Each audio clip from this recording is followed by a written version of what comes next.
my brand new formula to instantly find your offer price. Guys, it's Rick Ginn, and today I'm going to simplify how you calculate what a property is worth and how you make an offer, because most of you are spending way too much time on this process, and I'm going to teach you why you're doing this. But before I get into it, do me a favor, make sure you smash that like button, you hit that subscribe button to continue to receive the absolute best information on wholesaling today. So before I get into my formula, let's start with the nitty gritty, the basics. You guys got to figure what the ARV is. And ARV is just an acronym for the after repaired value. And ideally, this is what the property's worth in decent shape, if not great shape. And that's it. And you have to calculate it for its highest and best use. Most people grossly overestimate this number and they spend way too much time doing it. So the reality is most wholesalers, they obsess over comping. I don't know who teaches this stuff. I never learned wholesaling this way. Wholesaling is about buying discounted properties and helping out people that need to sell their property. Let me repeat this. They're only helping people that need to sell their houses. If you're going to try and apply wholesaling to people that want to sell their house, you are in for the fight of your life. It's never going to work. If you go to MLS, just don't take my word for it. Go call 10 realtors on MLS and offer them like a really low offer and just see how it works. The reason these properties are on the open market is because they want tippy top dollar and they don't want to hear any excuses why they can't get it. And a lot of times the market's brutal. If the property is well taken care of and it's priced right in an area that people want to go, usually the seller gets rewarded for it. But we're not looking for those types of sellers,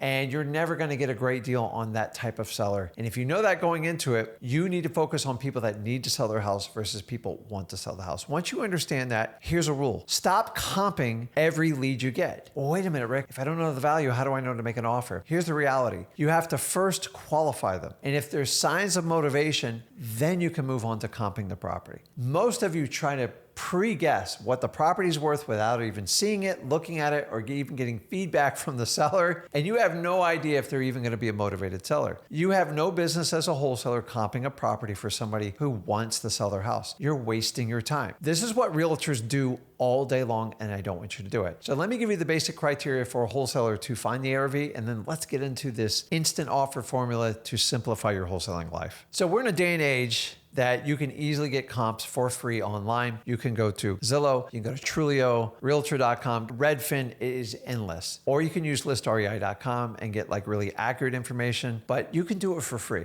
Like when I started out wholesaling, I had to actually go to realtors and I had to beg for this information. It was painful and it was slow. Getting the comp is the easiest thing in the world to do. Now, I'm only going to get a comp when I know there is some form of motivation there. It doesn't mean I look at the comps before I even talk to the seller. I want to talk to the seller. The most crucial piece to wholesaling is trying to identify if your seller needs to sell the property. If they don't need to sell your property, odds are you're not going to get a good deal. Am I simplifying this for you yet or not? Listen to me. I got 21 years experience. I know how this game's played. So simply what I want to do is when I see signs of motivation, I'm going to do a really quick comp. I never spend 10 minutes, and honestly, I'm more of a 2-minute comp guy. I get rid of the highs and the lows because that's how it works. I find something as close proximity as possible, usually within a half mile to a mile. And then I try to look for like type properties, square footage, and like you're built. If you're in certain neighborhoods, the neighborhood will have a name. That's perfect, and it's easy. Comping's never easy. You are guessing to a point. Here's the difference is the comping is not going to make a great wholesaling deal. It's just going to tell you, is your seller truly motivated? So once they show signs of motivation, they say the house is in foreclosure, it's on a tax delinquency, it's code violation, it pops up on your government list, and they tell you they really need to sell the house and they like, I really got to move or I'm going to lose the house. Now I'm going to go in and figure out what the comp is. I'm just going to get a rough comp. I don't need a perfect comp. And then this is where most of you try to play realtor. Realtors spend 2, 3, 4 hours, if not weeks, to do a comp because they're trying to get a listing to get a yes. You're not a realtor. Stop acting like a realtor. Don't pretend you're a realtor. Realtors try to get the perfect comp and they rarely ever get it. You just need to get a ballpark and real quick. Why? Because if the property's worth 200, the seller wants to sell it for like 120, 130. You just got to figure out what the repairs are and if it's even going to make sense. So if the comp is 200, 195, or 205, does it really matter? No, it doesn't. Listen, if you had 30 leads and the average lead, you're spending 20, 30 minutes to do a comp, you're going to waste 6 hours of your life. And then when you're done with those 30 leads, there's probably 1 or 2 people that actually want to meet and talk to you, and one of them you can do a contract. So why spend all your energy on 28 28 people when you're only looking for 2 in there. Stop pre-comping everything. It's a complete waste of time. You're trying to guess what you think your seller is going to sell for. You have no idea, which is going to lead me into my next phase here. We're going to figure out how to make a formula to make an offer to get great wholesale deals. So now that you know you're not going to spend a lot of time comping and you're only going to comp from motivated sellers that need to sell their house, now you know where I'm going with the offer formula. And guys, this is really simple. And I learned this the hard way of wholesaling, of getting my butt handed to me, overpaying for properties, and finding out I had to redo it all over. You see, realtors go for a yes on a listing. They always want a yes. They go for it. So if you're going to follow that mantra, what I'm about to teach you is never going to work. Realtors want a yes because the higher the number is, the more inclined the seller is to list it. Because they're like, well, I only thought I was going to get 200, but if you think I can get 250, you more than pay for your fee itself and then put 20, 30 grand extra in my pocket. Let's go for it. That's a yes. 9 times out of 10, that's a lie. As a wholesaler, you want to go for the no. Wait a minute, Rick, why do I want to know? I thought the whole goal was to find a yes. To get to a yes, you got to have a lot of no's. Period. Because when you go for no, you find the bottom line number for your seller and you get the best price possible in the house. When you get the best price, now you have a wholesale deal. You have a great wholesale deal. It is much easier to sell your contract to cash buyers because they see there's profit in there. It incites them to take action, to enter into your assignment of contract, and it's a win-win. Now, I'm going to teach you how to have that tough conversation up front, but the reality is most of you wholesalers are going for what they call the MAO, the maximum allowable offer. So let me give you an example. If a property's worth $250 and the most you can pay is $230, a lot of you start your offers at like $215, $220. Why? Because you're trying to get a yes and you're doing it backwards. You are doing what realtors do. Stop it. Get rid of the MAO. I want you to know what's the maximum you can pay for it, but just keep it in your head and never throw it out there. You're trying to match the MAO of what you think your sellers the least they'll accept. And until you break that chain and that thought, you're never going to get it as a wholesaler. I've done this for 21 years. I've overpaid for a lot of properties when I started, and I learned, how do I get the lowest price from the seller? I go for a no, because when I go for a no, guess what? I fully expect to get rejected, and then I get a counter. So if the property is worth $250, I go, listen, would you consider like $120? And I just shut up and I look at them. Now, I want you to understand, I don't do that unless I build an amazing amount of rapport and I have a great conversation. If you try to do this raw, or even on like an MLS property, I guarantee you 100% failure. This method only works when you use the teachings me and Zach teach you, which is have an amazing connection with your sellers. Be authentic, be yourself, stop being fake, and help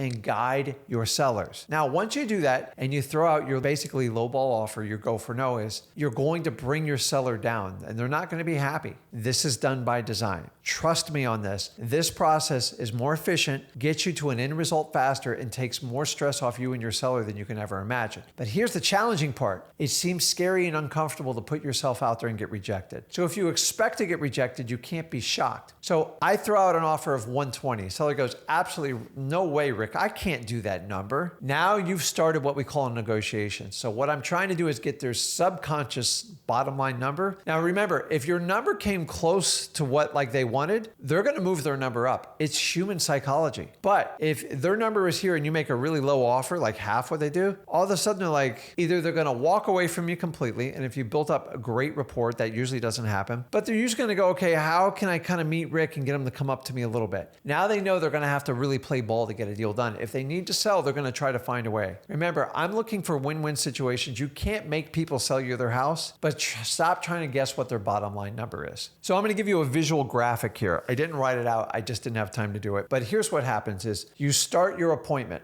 You're right here, okay? And you have a great conversation. You're talking about the kids. You're talking about whatever sports they love or like whatever hiking or traveling they do. And you build this up, and it's like, it feels like, oh my God, this Rick's amazing. I love him. And then we get to the point where we make the offer, okay? Now, if the ARV on it's $250 and you're one of these wholesalers that's gonna offer like $220 or something like that, don't do it. Build an amazing connection rapport. And when you drop that low price, like $120, here's what's gonna happen. happen? You're going to go backwards. And guess what? When you go backwards, as long as you don't get kicked out or completely reject the door slam, now you're going to do what we call the negotiation. And you're eventually going to find something that works for both of you, and you're going to wind up getting a great deal. Now, here's the catch. It is a hard conversation. It is wildly uncomfortable because you're not used to it. But which would you rather do? Have that hard conversation up front and invoke in a negotiation that two parties work together? Or do you just want to overpay, approach your MAO, and then get your butt handed to you by every cash buyer out there? One is easy up front,